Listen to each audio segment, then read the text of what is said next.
a mais um Grow Podcast, seu podcast semanal de negócios, empreendedorismo, estratégia, inovação, investimentos, tudo que rodeia o maravilhoso mundo dos negócios. Eu sou o Thiago Aires, você acompanha a gente toda semana no SoundCloud, no Spotify, no Apple Podcasts, em vídeo no IGTV e no YouTube. Toda semana conteúdo relevante, provocativo, atualizado, análises, opiniões e na última temporada também convidados de peso. Então a gente tem chamado gente, vou falar importante, já explico o que é importante pra gente. Gente importante é gente que está fazendo um impacto no mundo, que tem um projeto bacana, que está mudando, rompendo o status quo da área que trabalha. O convidado de hoje é o Gustavo. O Gustavo vem apresentar um pouquinho do trabalho dele à frente do projeto da Chave e falar um pouquinho de temas mais amplos, falar de empreendedorismo, falar de algumas coisas que ele aprendeu. Gustavão, bem-vindo, cara. Coisa boa ter você aqui. Obrigado pelo convite, Aires. É um prazer estar aqui com você e espero poder ajudar o pessoal que está nos ouvindo aí com um pouquinho da minha história, com um pouquinho desse nosso projeto e, se possível, ajudar com algumas dicas aí, alguns conselhos. Acho que conselhos sempre são bem-vindos, né? Nem sempre quem está dando conselho consegue acertar o que a pessoa quer ouvir, mas espero levar para vocês um pouco de conteúdo aí, um pouco principalmente de uma mensagem otimista aí quanto ao nosso mercado, quanto ao Brasil, quanto a todo o nosso ecossistema empreendedor. Boa, oportunidades, né? É isso aí, conselho a gente só pode dar, né? Aí cabe a quem ouvir aplicá-lo. Show de bola. Primeira coisa, eu conheço o Gustavo do ecossistema empreendedor, então vocês sabem, eu sou investidor anjo e o projeto dele entrou no meu radar há algum tempo. E, bom, eu sempre prefiro que o convidado se apresente, porque ninguém se apresenta melhor do que ele mesmo. Conta pra gente, que eu tive o prazer de já te conhecer um pouquinho, sei que você é publicitário, aí você vai contar um pouco de como é que sai da publicidade para entrar no empreendedorismo de cabeça, mas antes de tudo, conta pessoal, quem que é o Gustavo, o que você faz hoje, como é que você chegou até aqui? Então vamos lá, eu sou publicitário, tenho um MBA em Marketing, sou um dos fundadores e atualmente CEO da Chave, uma startup de tecnologia, de IoT, uma startup curitibana, onde depois eu vou falar um pouco mais da startup. A IoT, para quem não sabe, Internet of Things. Então são todos os nossos devices, equipamentos que estão ligados na internet e que, de alguma forma, tentam auxiliar o nosso dia a dia, fazer com que a nossa rotina diária fique mais fácil, mais conveniente, mais prática. Então o objetivo da Chave é acabar com as chaves do mundo. Então depois eu vou falar um pouco mais da Chave, mas a Chave o nome mesmo já diz, né? É uma chave, porém a gente trocou o E por I, porque é o I de inovação, é o I de internet, é o I de inteligência e principalmente é o I da gente tentar fazer as coisas diferentes. Então essa é a chave. Pessoal, eu vou abrir um parênteses aqui porque esse papo é delicioso. É um prazer para mim, quando a gente traz CEOs, fundadores e tal, ver essa ousadia do tamanho do problema que a gente quer atacar, né? Então uma startup, né, uma empresa que está iniciando, buscando um modelo de negócio, querer atacar um problema dessa magnitude, né, ou uma oportunidade dessa magnitude, é de brilhar os olhos. E a gente vê nos olhos de alguns CEOs esse tesão, né, de fato ajudar o mundo e no meio do caminho ganhar dinheiro, crescer, prosperar, né, que é super bem-vindo. Bacana, mas antes da Chave, como é que o Gustavo foi parar na Chave? Como é que um publicitário vai trabalhar com fechadura, com tecnologia, com internet das coisas? Então vamos lá. A minha trajetória de vida, né? Eu vou voltar lá atrás, porque quando eu era criança, muito criança, o que eu mais gostava de fazer era desmontar os equipamentos. Minha mãe ficava louca com isso, né? Porque muitas vezes eu ganhava um brinquedo no aniversário, a primeira coisa que eu fazia antes de brincar era desmontar, para saber como é que ele era por dentro. Às vezes eu ganhava um presente e eu queria tirar o motorzinho para usar em alguma outra coisa, então eu sempre tive dentro de mim essa questão assim da curiosidade. Que eu acho que isso, ao longo da minha fala aí, eu vou dar algumas dicas do que eu acho importante para o empreendedor. E eu acho que a primeira que eu dou é essa, é ser curioso. Eu acho que a gente tem que ser curioso, tem que sempre procurar saber como é que as coisas são, como é que funcionam, que tipo de problema resolve, o porquê das coisas. Então isso comigo começou lá muito pequeno, né? Eu diria isso com 5, 7, 8 anos de idade, eu já gostava de desmontar as coisas. E sobreviveu, porque é comum o nosso sistema educacional dar uma matada nisso, né? Como é que foi pra você?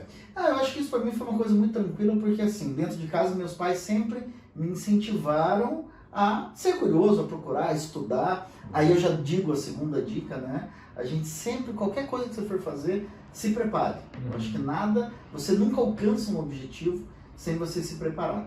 E isso, principalmente através da educação, de você estudar, de você ler. Eu sempre gostei muito de ler, e daqui a pouco vou falar um pouquinho disso também. Mas antes eu queria fazer uma pausa para contar um pouco mais, que eu acho que o que formou o meu caráter empreendedor, na minha opinião, foi o esporte. E aí agora deixa eu dar uma pausa, esporte. porque você já deu uma pepita aí, eu gosto de ir identificando coisas que são importantes para quem está nos ouvindo. Quando você falou em educação, me parece que é muito mais amplo do que a escola. Me parece que você falou um pouco de autodidatismo, conhecimento que está disponível em livros e o apoio dos pais na educação e na curiosidade. Meus pais são professores. Meu pai, a vida dele, ele foi bancário, mas antes de ser bancário ele foi professor de história. Ele começou a vida dele como professor. E a minha mãe foi professora, se aposentou como professora do estado aqui no Paraná. Então dentro de casa eu sempre tive muito isso. Quando eu era criança, eu e a minha irmã, que somos mais próximos, eu tenho um irmão que é o terceiro, mas aí já tem uma diferença de idade, e isso com 10 anos de idade faz diferença. Você tem um irmão de 6 anos, enquanto eu tinha 10 faz diferença. Mas eu e a minha irmã, a gente competia, a gente tinha uma caderneta, e a gente competia, isso com muito criança, com 8 anos de idade, a gente já competia para ver quem que lia mais livros. Então no final do mês a gente chegava e olha que engraçado, a gente não ganhava nada com isso, não tinha o meu pai vai dar um dinheiro, vai dar não, era a gente ter aquela satisfação de falar, poxa, eu li mais. E aí a gente tinha lá, então eu li todos os livros da série Vagalume, todos os livros da Stella Carr, todos os livros, eu pegava séries, né, que existiam e lia todos os livros. Depois eu gostei muito de ler, quero falar um pouco do esporte, muitas biografias. Eu li muita biografia de atleta, desde atletas brasileiros como Pelé, Garrincha, Bernardinho, atletas internacionais como Michael Jordan, Steve Prefontaine, Pavo Nurmi, Lance Armstrong. Então eu sempre gostei muito de ler as biografias, e daqui a pouco eu vou falar que eu fui atleta, eu gostava muito de ler as biografias de atleta que me inspiravam como atleta, e depois eu gostei muito de ler biografias de empreendedores. Então desde empreendedores brasileiros muito antigos, um dos livros que acho fantástico, pouca gente leu, é a história do Barão de Mauá, que foi o primeiro grande empreendedor brasileiro. O Barão do Cerro Azul, daqui de Curitiba, o Preço da Paz, Antônio Emílio de Moraes, e aí vai para Steve Welch. Gurgel não li ainda. Não, boa, linda. Vou procurar. Steve Welch, Steve Jobs, Wozniak, Bill Gates, e aí vai para um monte de biografias de empreendedores, e que eu acho que são, além de trazer muito conteúdo pra gente, né, são histórias inspiradoras. São pessoas importantes naquela definição que a gente deu. Exatamente. Conta do esporte. Então vamos lá. Desde muito cedo eu sempre gostei de esporte. Pratiquei futebol, como no Brasil todo mundo joga futebol, né? Joguei basquete, joguei vôlei, joguei handebol, lutei judô, fiz natação, fiz taekwondo. E eu sempre fui bem no esporte. Modéstia à parte, eu sempre tive uma aptidão, muito do meu pai também. Meu pai sempre gostou de esporte, desde muito cedo me incentivou. Então, o esporte para mim era uma coisa diária na minha vida. Todo dia eu fazia esporte. Até que eu descobri o atletismo. Onde no atletismo eu percebi, e aí vai a próxima dica, preparo. Você treinar para aquilo que você quer ser. Constância, treino, Constância, treino, porque assim, o esporte nada vem de graça. Tirando algumas pouquíssimas exceções, que é um dom, e aí são fora da curva, né? Fora exceções. Sim, exceções, quase todo atleta, ele alcança aquilo com muito suor, com muito esforço, com muito treinamento. Você se prepara e aí começa a startup. Nenhum atleta ganha uma medalha numa competição importante treinando 6 meses, treinando 1 ano. São treinamentos de vários anos. E aí volta para a startup. A startup não acontece da noite para o dia. Não adianta você querer, eu tive uma excelente ideia, não vale nada. O que vale é a execução. Assim como no esporte. O dom existe, mas não vale nada se não tiver o treinamento. O potencial, se não for lapidado, não chega a nada. Não chega a nada. Tem a curva do tempo aí, né? O cara se prepara para daqui a 2 Olimpíadas. Exatamente. Então. E aí, o atletismo, começou o atletismo ali por volta de 10 anos. Eu tinha uma certa aptidão, eu percebi isso cedo que eu tinha uma certa aptidão para corrida e principalmente para corrida de distâncias, de longa duração, são as provas de fundo. E eu comecei a treinar. As sprints são 100 metros, 50 metros, prova de fundo 100, 200, o meio fundo é 800, 1.500 e o fundo é de 3.000 a 10.000 até chegar na maratona, são as provas de fundo. O Steve Prefontaine que você mencionou era atleta corredor? Atleta de 5.000 metros, de 10.000 metros, era um atleta americano que faleceu num acidente de carro, mas que a história dele é fantástica. Fantástico. E eu comecei a treinar atletismo, morava em Maringá, no interior do estado, comecei a treinar, percebi que se eu me dedicasse, o resultado vinha, claro. Então dependia só de mim. Lógico, a startup eu diria que é ao contrário, é a equipe, é um time de futebol, é um time de basquete. O atletismo é individual, ainda mais na corrida que eu fazia. E me tornei um atleta profissional de atletismo. Foi muito difícil, muito difícil. Primeiro, e volto na startup. O esporte no Brasil, assim como as startups, o cenário não é nada propício. É adverso. É adverso. Você corre contra o sistema, você corre contra a maré, tanto nas startups, que tudo é difícil, assim como no esporte. Você não ter o apoio, você não ter a estrutura necessária para isso. Mas eu fui, lógico, tinha um técnico, o Vicente Pimentel, lá de Maringá, foi meu primeiro técnico, que tinha todo o conhecimento para isso, assim como na startup tem que ter o conhecimento, mas comecei a treinar e começou a ver o resultado. E aí eu digo, né, existe uma diferença muito grande entre você treinar profissionalmente, como eu comecei depois de ali com 14, 15 anos, eu era um profissional, já tinha salário, já tinha patrocínio, muito pouco ainda, mas já tinha. Mas tinha. Um contrato profissional, uma expectativa, tudo. E aí começou, e aí, lógico, ralando muito, e aí alguns números, né, que muitas vezes o atleta amador fala, poxa, eu me esforço, mas é diferente. Alguns números para vocês entenderem. Eu corri de 150 a 200 quilômetros por semana. Isso com 16 anos, com 17 anos. Batimento cardíaco, muitas vezes fala, poxa, você chegar para o médico e falar assim, com 220 batimentos você morre.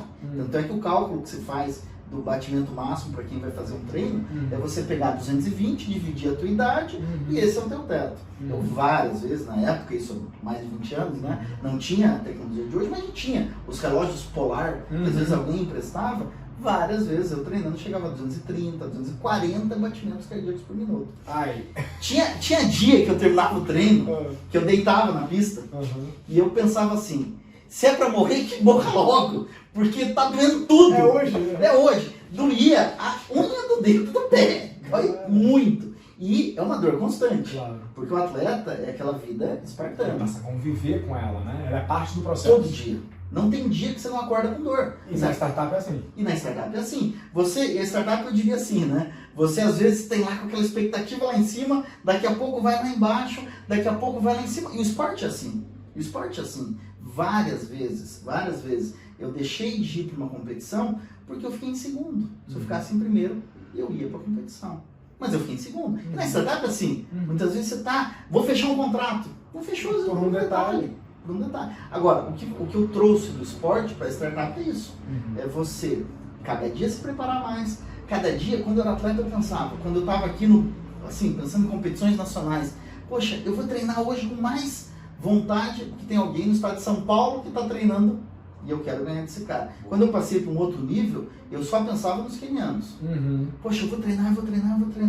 Por quê? Porque tem um queniano, tem um etíope, tem um marroquino. Alguém acordou mais cedo que eu já tá treinando. Já está treinando. Então eu vou dar o sangue na pista, porque eu vou chegar nisso. E eu alcancei os resultados. Assim também. E na startup é assim. Alguém acordou para resolver o mesmo problema que eu. Para resolver, e o cara tá correndo. Ou na Etiópia. Ou na China, na China, ou qualquer lugar do mundo. Boa. No esporte, eu diria assim, atingi quase todos os meus objetivos. Eu fui campeão paranense, fui campeão brasileiro, fui campeão sul-americano, fui campeão pan-americano. Eu cheguei a ser 7º do ranking mundial. Com atletismo. Da prova que é os 3.000 metros com obstáculo.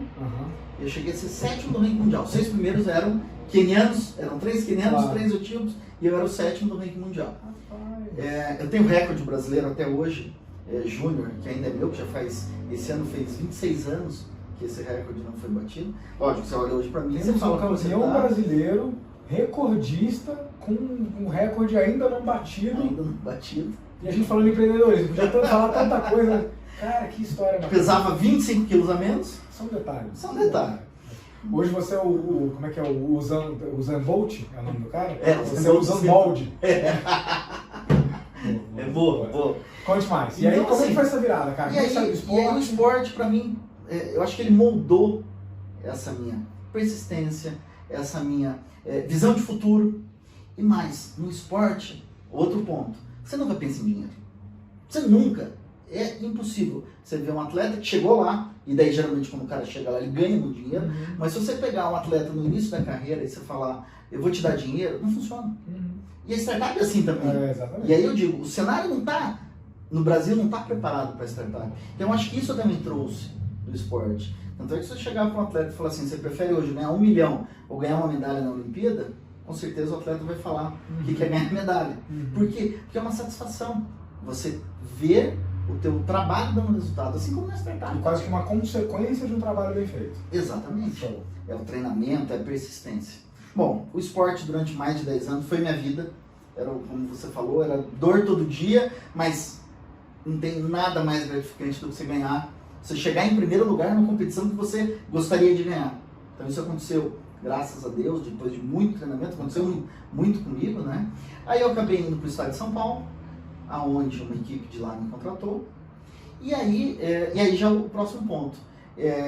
Quando eu fui fazer vestibular, eu estava na dúvida de fazer engenharia mecatrônica e fazer publicidade. Eram os dois cursos que me lado atraíam. curioso, desmontador, e de repente um lado mais criativo, de contar história. Extrovertido, sempre fui uma pessoa muito extrovertida, então foi uma coisa que surgiu. E aí volta a você conhecer as coisas. Como que eu tomei a decisão? Eu passei no vestibular na Unicamp para engenharia mecatrônica e passei no vestibular para publicidade. Qual que eu vou fazer? Na verdade, a decisão tinha acontecido até antes, um pouco antes do vestibular. O que eu fiz? Eu assisti uma semana de aula de publicidade e assisti uma semana de aula de engenharia mecatrônica. E aí volta, de ser cara de pau. Eu fui lá, bati na porta da faculdade. Onde é que é o curso de publicidade? Deixa eu assistir uma semana de aula. Cheguei pro professor, posso assistir tua aula aí, que eu estou pensando em fazer publicidade? O professor adora, né? Claro. Lógico, fica à vontade aí. E fui assistir uma semana de aula na Unicamp, mecatrônica. Aí eu tomei a decisão que pra mim foi lógica, porque o curso de publicidade era muito mais bacana. Caiu numa aula de cálculo, os caras fazendo derivada, integral. Apesar de que as matemáticas sempre foi a minha matéria mais forte. Sério? Sempre, nos vestibulares, eu sempre a minha nota mais alta era matemática. Os 2 vestibulares eu gabaritei matemática, porque eu sempre gostei. Volta naquela, meus pais, eu já ia bem em matemática, mas meu pai ainda ouviu falar de um tal de Kumon, isso mais de 20 anos atrás. E eu fiz Kumon. Pô, depois que eu fiz Kumon... Que na nossa infância era um negócio meio alternativo, um pouco a gente conhecia, mas já era respeitado, né? Já era respeitado e tal. Aí depois que eu fiz Kumon, aí matemática pra mim ficou tranquilo. Vamos dar um fast forward, dar uma avançada para chegar na chave. Como é que a história do Gustavo e da chave se cruzam? Vamos lá. Aí daí estudei publicidade, tive minha primeira decepção de corporativo, um dos meus primeiros empregos. Eu fiz estágio na Globo, lá em Campinas, fiz estágio numa agência, aí fui trabalhar na Prefeitura de Campinas, na Secretaria de Esportes. Para mim foi assim, um exemplo de como não trabalhar. Aí eu conheci o lado público e assim, poxa, uma vez o meu chefe me chamou lá e me deu uma bronca porque eu estava sendo muito eficiente. Eu falei, poxa, está errado, você não pode ser eficiente assim. Então ali começou a moldar um pouco dessa minha visão. Aí terminei a faculdade, vim para Curitiba. Chegou em Curitiba e não conhecia ninguém. Aí volta outra coisa. Conexões. A primeira coisa que eu pensei, puxa, não conheço ninguém aqui. Tem que fazer conexões. Comecei a jogar futebol, comecei a jogar basquete, comecei a frequentar tudo quanto é lugar e comecei a frequentar a Associação Comercial do Paraná. E lá entrei no Conselho de Jovens Empresários, aí comecei a participar, até que eu virei o presidente do Conselho de Jovens Empresários de Curitiba. Depois eu virei o presidente do Paraná, então fui presidente do Conjove Paraná, que é o Conselho Estadual de Jovens Empresários, e participei da CONAGE, que é a Confederação Nacional de Jovens Empresários, o representante do Paraná. Aí foram conexões no Brasil inteiro. Naquela época não existia o termo startup. Startup era um pouco mais recente, porque eu estou falando aí entre 2000 e 2008. Mas a gente já tinha o termo empreendedorismo. Então nesse momento, e aí vem o lado empreendedor, né? Voltando um pouquinho, eu abri uma agência de publicidade, que era a Solution, depois eu fiz uma fusão com uma amiga minha que eu conheci lá dentro do Conselho de Jovens, que é a Cláudia Lube. Aí a gente fez uma fusão da agência. Então, hoje já tinha uma experiência como empreendedor. Eu comecei lá em 99. Deixa eu fazer mais voltar um pouquinho, uma coisa que para mim foi muito importante. Logo que eu cheguei aqui em Curitiba, eu comecei também, curioso, comecei a entrar para tudo quanto é lado, conheci o Sebrae. E aí no Sebrae eu tava lá e me falaram de um tal de Empretec. Eu fui uma das primeiras turmas de Empretec do Paraná, em 99. Cara, o Empretec já formou muita gente, já mudou muita história. Fantástico, o Empretec, para qualquer pessoa que quer empreender, eu falo, faça um Empretec. O Empretec foi o que me levou a montar meu primeiro negócio, que é essa agência de publicidade, que ela existe até hoje. Legal. Então até hoje eu tenho essa agência. Ao longo desse período eu tive um monte de outros negócios paralelos. Como é aquela história que todo mundo fala. A gente monta uma empresa, quebra, pensa num projeto, não dá certo, e a coisa foi, então eu tive, talvez aí, não vou entrar nesse detalhe, mas talvez uns 10 projetos que não deram certo nesse tempo. Até que, 2 anos atrás, eu pensei, poxa, o que na publicidade, apesar de hoje a gente ainda tem um ganha-pão ali na publicidade, o que sempre me incomodou? A falta de escalabilidade. E aí eu comecei a pensar, poxa, eu quero ter alguma coisa que tenha escala, que a gente possa crescer, que a gente possa... Eu sempre pensei, eu quero gerar emprego, eu quero que tenha mais pessoas trabalhando comigo. E na agência, isso é limitado, não existe como acontecer. E aí eu voltei, poxa, deixa eu ver o que é esse negócio de startup. E fui atrás, e fui aprender. Então, há uns 3 anos, mais ou menos, aí eu comecei a procurar livros, li vários livros sobre inovação, empreendedorismo, startup, desde o básico Lean Startup, até exemplos de startups que deram certo. Comecei a frequentar o ecossistema, comecei a ir num monte de eventos do Sebrae, do Founders, do Curitiba Angels. Aqui no Sebrae tinha, aqui na FIEP também tinha alguma coisa, que era o... esqueci agora o nome do termo, mas sempre tinham eventos ligados a startups. Aí comecei a estudar, e aí, alguns anos atrás, eu peguei algumas ideias e comecei a tentar colocar algumas delas em prática. Legal. E uma das ideias foi a chave. Primeira coisa que eu fiz, eu tive a ideia da fechadura inteligente, do jeito que ela está hoje, foi bem o que eu imaginei. Bem visão. Bem visão. Que foi um insight que eu tive um dia dentro de uma imobiliária. Eu já atendi várias imobiliárias. Ainda como publicitário? Como publicitário. Como são as coisas. Como são as coisas. Um dia dentro de uma imobiliária, atendendo a imobiliária, e aí eu vi um caos que deu lá, porque 2 corretores estavam brigando por causa de uma chave. Porque um estava lá com o cliente para ir visitar, e o outro corretor fez uma visita e foi embora para casa e não voltou para a imobiliária para devolver a chave. Falei, poxa, a gente precisa resolver isso. Tem que ter uma tecnologia que resolva isso. E aí eu comecei a pensar, e aí eu tive a ideia de ter uma fechadura, que funcionasse com o celular, que pudesse ser acoplado na porta, ou seja, todo o problema que o mercado imobiliário tinha, eu tive aquela ideia e pensei. Legal. E eu comecei. A chave, o que ela é hoje, assim, numa frase? Se a gente pudesse apresentar a chave numa frase, num parágrafo, o que é a chave? Eu diria que o nosso propósito é acabar com as chaves do mundo. Mas se a gente pensar, eu diria que a chave é uma empresa de tecnologia para gerenciamento de acessos. Gerenciamento de acessos físicos. De acessos físicos.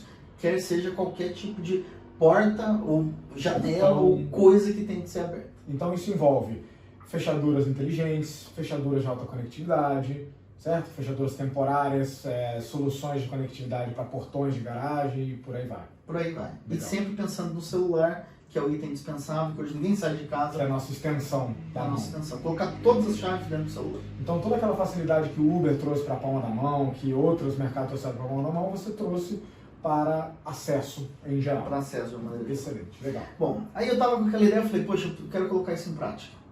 E eu comecei. Eu fiz uma listagem de 40 pessoas que eu fui conversar. Desde pessoas que eu queria que fossem meus sócios, até pessoas que pudessem entrar com capital.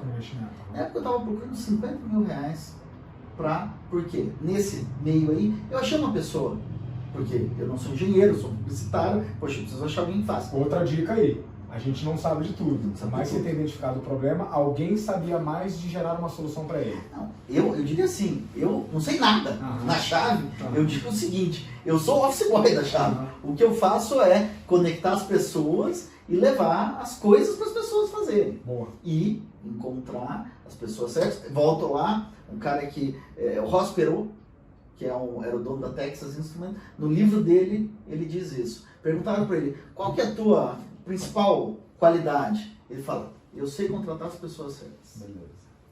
Eu penso, assim, não que eu quero chegar nem perto do Ross Perot, para mim Mas se inspirou. não deu, mas me inspirou, tentar encontrar as pessoas Você certas. começou a caçar essa galera, que podia participar do sonho de alguma maneira, seja investindo. 50 mil é um ticket baixo no nosso mercado, mas ainda assim, quando você vai pedir pela primeira vez, você não tem nada para oferecer. Eu ouvi não de todo mundo. Eu cheguei um dia a almoçar com 10 donos de imobiliária, todo mundo acha legal, mas todo mundo fala não. É legal só com o seu dinheiro. Com o seu dinheiro. E aí eu comecei, poxa, eu preciso achar. E não, é o que você mais ouve no startup. Claro. Eu, até hoje, eu ouço a cada um sim, eu já ouvi talvez uns 50 não. Legal. E você tem, e aí eu volto no esporte, você tem a persistência, você ir atrás. Não é o não que vai me derrubar. O não é eu chegar em segundo. O não é chegar em Amanhã eu segundo. acordo e treino mais cedo. Amanhã eu vou treinar mais, amanhã eu vou me preparar melhor, amanhã eu vou trabalhar mais para chegar no sim. Então é isso que a gente sempre pensa. Bom, aí não deu certo e tal. Só para você ter uma ideia, essa minha listagem de pessoas, eu peguei por A, B, C, D, até que eu cheguei no L, que é o Leonardo Baggio, que foi meu cliente durante muito tempo na agência, como imobiliária, e que, meu amigo, eu cheguei e fui conversar com ele. Falei, pô, Léo, eu tô com essa ideia e tal. Primeiro, também muito do momento. Eu já tive vários negócios que eu pensei lá atrás, que eu não estava no momento certo, a coisa não deu certo. Momento certo. Fazia uma semana que ele tinha fundado uma incubadora. Ele me recebeu lá na incubadora e falou, o momento é esse. Eu tenho um parceiro meu, que já trabalha comigo na Baggio, que é o Diego Gomiero, e que a gente juntos já está pensando em como resolver esse problema dentro da Baggio. E aí ele falou, e o Diego tem um vizinho, que é o Luiz Loles, que é professor da Federal, que tem PhD na França, e que o cara é um gênio, e que o cara manja tudo de comunicação e coisa. Temos que convidar esse cara para Temos que chamar. E tem o cunhado do Luiz, que é o João, que também é mestre em eletrônica, que manja tudo de hardware e tal. E os quatro, eu até digo, né? Na verdade, eu fui o que entrei depois, porque os quatro já estavam conversando. Só que eles ainda tinham uma ideia que talvez não fosse a mais adequada, e isso eles mesmos concordam, que era a ideia de ter lockers para isso, tanto é que eles já tinham naquele momento comprado um cofre e feito o teste com o cofre. E aí eu entrei e falei, poxa, show de bola, vamos juntar aí, vamos nós 5, montar uma empresa. Eles tinham a ideia de chamar a empresa de Chaves S.A. Aí eu entrei pro meu lado e falei, pô, vamos, que tal a gente, em vez de Chaves S.A., usar Chave? Legal. E aí o domínio estava disponível, a gente já registrou o domínio, e aí começa também, se preparar. A gente, hoje, já tem marca registrada, já tem patente, a gente já tem uma série de processos dentro da startup. Se você pensar pelo tempo que a gente está, é a história de se preparar. A gente hoje já tem uma pessoa, pô, é uma empresa minúscula, a gente já tem uma pessoa focada em gestão de pessoas. A gente já tem um consultor financeiro, e assim, eu prefiro hoje na Chave contratar uma pessoa que trabalha um dia por semana, mas que seja o melhor do mercado, do que contratar uma pessoa que vai ficar lá todo dia, que às vezes vai estar até ociosa, ocupando espaço, mas que não é a pessoa que tem todo esse conhecimento. Cara, isso é uma aula, viu, para empreendedores, para empresários. Eu acho muito engraçado assim, a gente vive uma realidade que é, para ser piloto de avião, você vai lá e estuda 10 anos, voa mais não sei quantas mil horas para ter direito de... Você é médico, você estuda 10 anos, mas não sei quanto de residência para ter o direito de cortar alguém e fazer um tratamento para prescrever, né, uma droga. Você é atleta, mas para ser empresário, no feeling eu aprendo. Existe uma cultura de que não precisa se aprender gestão, né? A contratar direito, a profissionalizar seus processos de gestão de talentos, sua gestão de marca, sua gestão financeira, né? Então, me parece que tem uma lição aí no que você está falando, que é contratar as melhores pessoas e profissionalizar todas as áreas do negócio. Você podia ter focado somente em fazer um protótipo. Você se preocupou em propriedade intelectual, você se preocupou com marca, com gestão de pessoas. Isso me parece que permitiu você ter um voo muito mais rápido que muita empresa que eu já vi. Conta um pouco, vocês estão há quanto tempo operando? Vamos lá. A gente começou as primeiras conversas no início do ano passado. E aí aquela história, para todo mundo era um plano B e tal, até que chegou em julho, a gente resolveu, galera, vamos focar nisso aqui? Aí a primeira coisa, a gente foi lá abrir um CNPJ.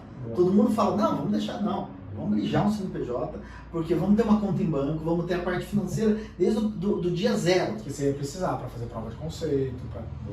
Desde o dia zero a gente teve uma conta em banco, digital, mas uma conta em banco onde cada centavinho está controlado dentro de um software, onde tem tudo lá controlado. A gente mensalmente já faz as nossas... ou seja... acompanhamento de indicadores. Tudo a gente procura fazer o mais... A gente é pequeno, mas a gente pensa grande. A gente tenta fazer Dá o mais para fazer certo. enxuto, mas tem que fazer. Mas tem que fazer. Boa. Exatamente. Legal. E aí a gente começou. No meio do ano a gente começou.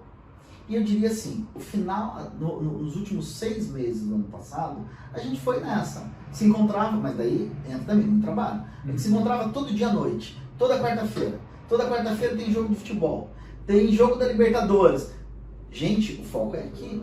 A gente deixava de assistir um jogo, e às vezes um jogo importante, porque era o dia da reunião, vamos reunir. Agora na pandemia, a gente se reunia todo dia que a gente estava em home office, todo dia das 9 da noite às 11 da noite. A mulher fica louca. Meus filhos ficam loucos, eu tenho 2 filhos pequenos. Poxa, papai, é o horário da reunião, você tem que às vezes abrir mão de algumas coisas, você está pensando. São escolhas, né? É igual o horário do treino. Você não vai deixar. Eu cheguei em 94, faltava uma semana para ir para o Campeonato Mundial, na semifinal do jogo do Brasil, de 94, o Brasil foi campeão. Eu não assisti o jogo porque eu estava treinando debaixo de chuva. Debaixo de chuva era o meu horário do treino, que era aquele horário e acabou. Tinha que treinar. E ninguém vê. E pouca gente. Bom, aí a gente assim, eu diria que desde o início desse ano a gente focou. Foi quando eu fiquei full time no negócio, onde o João ficou full time no negócio, aonde, e aí volta um pouquinho lá no Sebrae, o primeiro desenvolvimento do software, também a gente sempre com o dinheiro muito apertado, contadinho. É a realidade de toda a startup toda. O Léo, a Bajo foi o nosso primeiro investidor, a gente colocou um pouquinho de dinheiro, depois todos os sócios colocaram um pouquinho do dinheiro, a gente precisava desenvolver o nosso software. No mercado ia ficar caríssimo contratar, a gente fez via Sebrae Tech. O Sebrae tem muita coisa legal. Tem muita coisa que pouca gente conhece. Né? O desafio do Sebrae é mostrar isso tudo. Mostrar isso tudo. Essa empresa que a gente contratou, depois a gente fez um vesting, que é o Thiago. Legal. Que é o Thiago Polidoro, que hoje é nosso sócio, porque ele foi primeiramente contratado via Sebrae Tech, a empresa dele. Ele falou, pô, esse cara é muito bom, esse cara vestiu, assim como todos os sócios, deu fit. Hoje ele é sócio também da empresa. O João, para quem não conhece, ele mencionou, é o sócio dele que me parece que é o gênio por trás da parte de engenharia, é isso? Exatamente. Tem vários cérebros bacanas. O Thiago é da parte de desenvolvimento de software e o João da parte... O Diego também está no Diego Show, Diego Miero também é de software, mas ele é mais focado no projeto em si. Aí a gente tem no hardware o João e o Luiz, e o Léo na parte financeira. E hoje a gente ainda tem um consultor ainda que ajuda a gente nisso. Bom, daí desde o início do ano a gente começou a focar, ou seja, a gente está aí há quase um ano, né, focado nisso. O ano que dizem que não existiu, para muita empresa foi o ano que se criou a história. Me parece que esse é o ano, tem uma lição aí, né, de investir full time no projeto. Eu vejo muitos projetos que têm potencial, mas o cara tá com medo de tirar o pé do outro lado, e eu entendo e respeito, sempre falo para as pessoas não pularem no abismo, né, constrói alguma coisa, mas tem algum momento que você tem que dar o salto. Sim. E que você tem que acreditar no seu próprio sonho, e se você tem investidores, melhor ainda. Então tem uma lição aí, né? Tem uma lição. E aí eu digo, é ouvir o não.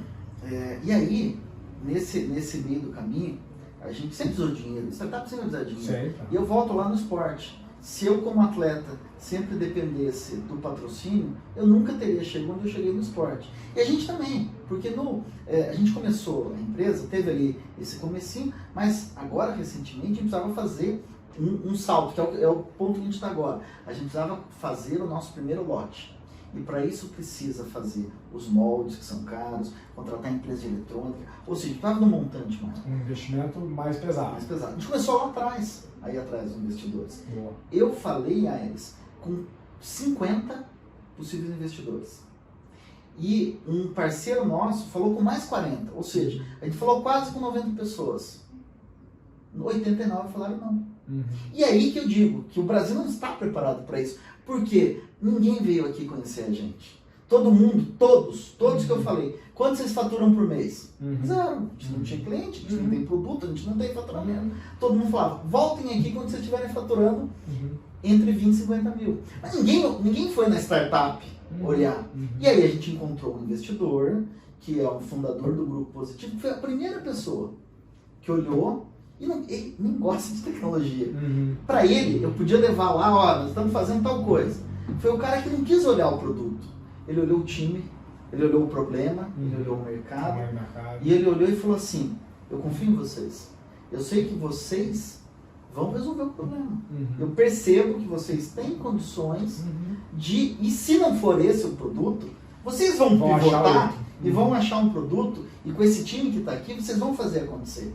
Mas foi o primeiro. Eu vi 80 e mais, talvez estou fazendo uma conta aí, 90 e tantos, mas a maioria só quer saber quanto vocês estão faturando. E aí eu penso que hoje o ecossistema brasileiro, ele está assim, parece que eles só querem comprar o atleta que já está na Olimpíada. Que já brilhou. Que já brilhou. Que é um problema do esporte brasileiro também. Depois que eu estava ganhando medalhas internacionais, toda a equipe queria me contratar. Claro. Mas lá no começo, quando você é uma promessa, ninguém quer te patrocinar. Né? E esse é um problema, lógico, não sei cultural, se aversão a risco, claro. Tudo, mas a gente ouviu um monte. Eu até ouvi sim, daqueles primeiros caras que lá atrás a gente procurou 50 mil, aí o cara queria pôr 50 mil. Eu falei, poxa, agora não resolve, não vai resolver o nosso problema. Aí eu vou ter que te dar um percentualzinho da empresa assim, porque também. Claro. E aí eu digo, não é que a gente queira, poxa, eu não quero ficar rico achado. Eu quero resolver problemas, eu fico muito mais feliz em ver o produto funcionando do que ter uma conta bancária com sobrando dinheiro. Mas a gente tem que pensar, né? Eu não vou abrir mão de um equity grande em troca de um valor que daqui a pouco não resolve mais. Então acho que assim, é também essa questão de momentos e que as coisas vão. A própria pandemia deu uma chacoalhada no momento, né? Porque ela gera uma certa escassez na liquidez, né? A pessoa fica mais com medo, pô, será que vem segunda onda? Será que eu vou precisar desse capital e tal? Então é engraçado como é uma equação difícil. Cara, a gente podia ficar aqui um tempão. Não, tá uma delícia o papo, mas eu queria extrair uma última lição de você, já extraímos várias. Dessa tua jornada empreendedora, assim, várias das pessoas que estão nos assistindo ou são empresários, já estão à frente de negócios, ou ainda estão tentando botar ele de pé com a sua fase, não que você não esteja de pé, mas assim, ainda estão buscando o modelo que vai ser de fato exponencial, né?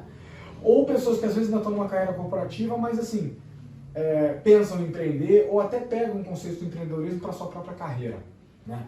O que você deixa assim de uma ou mais lições assim da tua carreira, fora o que você já compartilhou, que você deixa para o pessoal que está ouvindo a gente? Bom, primeiro a gente está longe ainda de ter sucesso. Eu acho que a chave hoje, poxa, a gente está numa fase de pré-operação.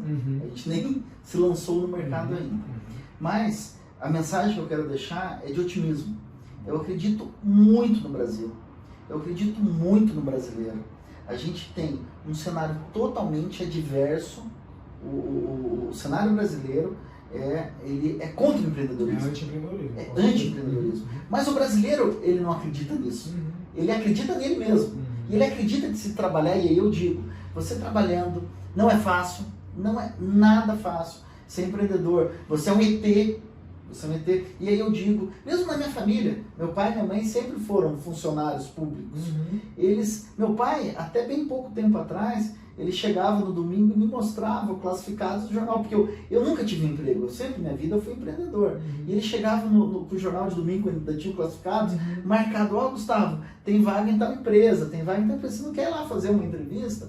Porque... E o convite para entrar no concurso público, já recebeu? Não, ele porque ele foi funcionário do Banco do Brasil, ele chegava, Gustavo, Petrobras, acho que é legal, entra lá na Petrobras. Só você vê aqui, ó. Você não quer ir lá, eu acho que se você estudar um pouquinho, você tem capacidade, você passa. E assim, querem o melhor pra gente, né? Sim, estão pensando. Mas com outro referencial. Então, eu acho assim, o brasileiro, ele é diferenciado.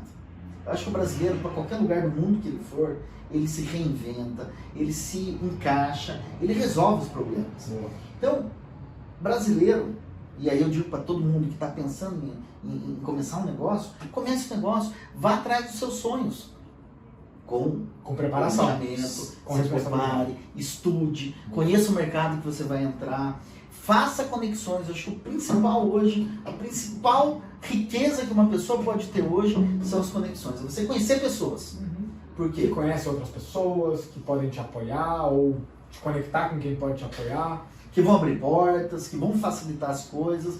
Então, o Brasil, ele vai sair desse patamar que ele está hoje dentro do mercado mundial através do empreendedorismo. Eu não acredito que seja o governo que vai resolver a nossa, digamos, desigualdade social. Eu não acredito que seja o país sozinho. O que vai resolver hoje o Brasil, para o Brasil virar uma potência mundial, é o empreendedor. E os empreendedores são todos aí, desde o... e aí não querendo desmerecer nenhuma função, mas desde o pipoqueiro até o empresário que tem lá milhares de funcionários, são essas as pessoas que movem o Brasil. São essas pessoas que geram riqueza, são essas pessoas que geram empregos. Prosperidade. Né? Prosperidade, que pagam impostos. Que a gente no Brasil começa a pagar imposto até antes de abrir empresa, né? Mas é isso que vai resolver o Brasil. Né? Tua mensagem. Otimismo. Então a gente tem um cenário que é adverso, né? Quase que um sistema de proteção que sufoca o empreendedor. A gente tem uma matéria-prima muito boa, que é a matéria-prima humana. Que são as pessoas. E são eles que vão solucionar o problema do Brasil. E quem vai solucionar o problema das chaves do mundo? Aí é a chave. Aí somos nós. Sem querer ser de forma nenhuma ousado, arrogante, mas não somos ousados na medida certa. Tem que ser. Tem que ser grande. Eu não conheço nenhuma empresa de sucesso que não ousou. Que não, se for para atacar um problema pequeno, a tua solução é pequena, o teu impacto no mundo é pequeno, o teu lucro depois de ser pequeno. Né? Eu não acredito que pensar pequeno e grande dá o mesmo trabalho. Eu acho que essa é uma falácia que a gente conta por aí. Porque para pensar grande, você mesmo falou, tem treino, tem todo dia, tem consistência. Mas vale muito mais a pena. Com certeza. Vale muito mais a pena. É difícil, você acorda às 6 horas da manhã, você vai dormir meia-noite e ainda não descansa, né? Porque a cabeça nunca para. E o trabalho não acaba, você está sempre secando o gelo ali. Gente, assim, um comentário que eu tinha feito quando eu estava visitando ali a Chave, é um orgulho estar numa startup nacional, com desenvolvimento de capital intelectual nacional, com patente nacional, baseada não só em software, mas também em hardware, que é um negócio cada vez mais escasso no mundo das startups, né? Não vou dizer que é muito mais fácil, mas a gente viu nos últimos anos muita startup indo só para soluções de software, né? E acho que o mercado já está muito bem servido, mas falta, isso se conversa em rodas de empreendedores, fundos de VC, faltam boas opções de desenvolvimento de hardware, de soluções físicas, né? E, porra, indo na linha do que você falou, nós temos a melhor matéria-prima, engenheiros excelentes, que além de bons engenheiros, são criativos, são resolvedores de problemas. Então, para mim é um orgulho estar com o Gustavo, que hoje ele está aqui, não veio pela carinha bonita dele, ele está representando um monte de gente que está lá ralando, né? Depois a gente vai botar na edição algumas cenas para o pessoal ver como é que é uma startup de verdade, né? Por trás do pitch deck, por trás dos números bonitos, tem ralação, tem dificuldade, tem dinheiro escasso, tem muito não para pouco sim, né? Então, Gustavo, obrigado, cara. Parabéns pelo que vocês estão fazendo. Eu acho que deixa muita lição para quem já é empresário, tanto da economia tradicional e nos escuta, quanto da nova economia. Para quem está empreendendo, acho que você deu um novo gás aí para a galera, porque realmente não é fácil, né? Acordar já pagando imposto bem antes de ganhar dinheiro. E para quem eventualmente tem uma carreira e pensa em empreender ou está pensando na sua carreira como um grande empreendimento, acho que tem umas pepitas aí que você deixou que são bem inspiradoras. Então, obrigado pelo teu tempo. Sei que tua agenda é apertada pra caramba. E a última lição que eu tiro de tudo que o Gustavo falou é: networking vale mais do que dinheiro, né? Conexões, a gente semeia sem saber onde vai. A gente começou o papo hoje falando disso antes da câmera estar ligada. Então, acho que é uma lição que fica. Por último, eu deixo só, como já diria Jorge Paulo Lema, sonhe grande. Sonhe grande, legal. Vocês vão ver ainda a Chave muito grande aí no mercado. Provavelmente, talvez, quando esse podcast sair, os caras já vão estar com o produto lançado, porque eles estão numa velocidade incrível. Né? Vimos hoje lá no laboratório pelo menos 4 produtos, assim, ó, já na fase de go-to-market. Resolve um problema imenso, né? Se eu, como usuário, detesto Chave, fico imaginando quem tem esse problema da gestão de acesso, donos de Airbnb, imobiliárias, gente que aluga propriedades. E eu ainda vou ter muito orgulho de ver vocês aqui e fora, né? Roda esse mundão ainda, vou abrir muita porta aí com a fechadura de vocês. Pessoal, vocês ouviram direto do homem, Gustavo, da Chave, solução de acesso a propriedades, soluções de porta, fechaduras e afins. Muito bacana o vídeo empreendedor brasileiro, tirem as lições. Se você tiver alguma conexão com esse mercado, seja no ramo imobiliário, construção e tal, entre em contato com o Gustavo, procura lá a Chave, Chave com I no final, I de inovação, I de inteligência. Foi um prazer ter vocês aqui. Não esqueçam de deixar o teu comentário do que você gostou, do que você quer ver, sugestões para próximas pautas aqui do nosso Grow Podcast, e a gente vai ficando por aqui. Um abraço para vocês e até a próxima. Grow, valeu!